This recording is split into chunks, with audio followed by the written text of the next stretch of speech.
তারা যখন আলোচনার টেবিলে বসতে বলেছিল আমরা বসেছিলাম, তারা যখন যুদ্ধের কথা অস্বীকার করেছিল আমরা বিশ্বাস করেছিলাম, কিন্তু তারপর তারা রাতের অন্ধকারে মাটির নিচে তৈরি করা আমাদের গবেষণাগারে বোমা ফেলে গেল। তেহরান আজ আর আগের তেহরান নেই। একবার বিশ্বাসঘাতকতা সহ্য করেছে বটে, কিন্তু দ্বিতীয়বার নয়। এনবিসি নিউজকে দেয়া সাক্ষাৎকারে ইরানের উপপররাষ্ট্রমন্ত্রী মাজিদ আক্ত রাভানজি মার্কিন যুক্তরাষ্ট্রের উদ্দেশ্যে বলেন, আপনারা হামলা চালিয়ে আবার আলোচনায় ডাকবেন? দুনিয়াকে এতটাই সরল ভাবেন নাকি?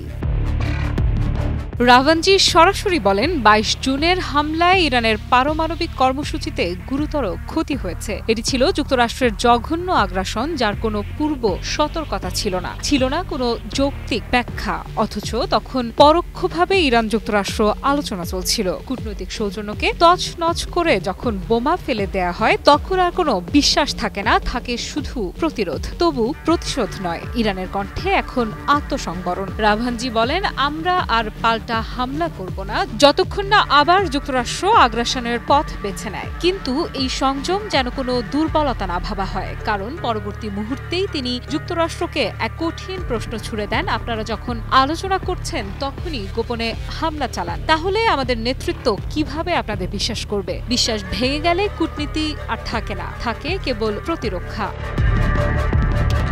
এই প্রেক্ষাপটে ইরান তাদের ইউরেনিয়াম সমৃদ্ধকরণ কর্মসূচি বন্ধ করবে কিনা এই প্রশ্ন ছিল সাক্ষাৎকারের অন্যতম প্রধান বিষয়। উত্তরে রাভানজি জানিয়ে দেন, আমাদের নীতিতে কোনো পরিবর্তন হয়নি। আমরা এনপিটির অধীনে আমাদের অধিকার প্রয়োগ করছি এবং এই ইউরেনিয়াম সমৃদ্ধ করার অধিকার থামবে না। তার স্পষ্ট ভাষায়, ইরান কোনো পারমাণবিক অস্ত্র বানাতে চায় না, কিন্তু আমাদের শান্তিপূর্ণ পারমাণবিক প্রযুক্তির অধিকার কেউ খর্ব করতে পারবে না। আমরা সমৃদ্ধ করবই। এই বক্তব্য আসলে একাধিক স্তরে কাজ করে। এটি যেমন পশ্চিমাদের বার্তা, তেমনি অভ্যন্তরীণভাবে ইরানের জনগণের উদ্দেশ্য।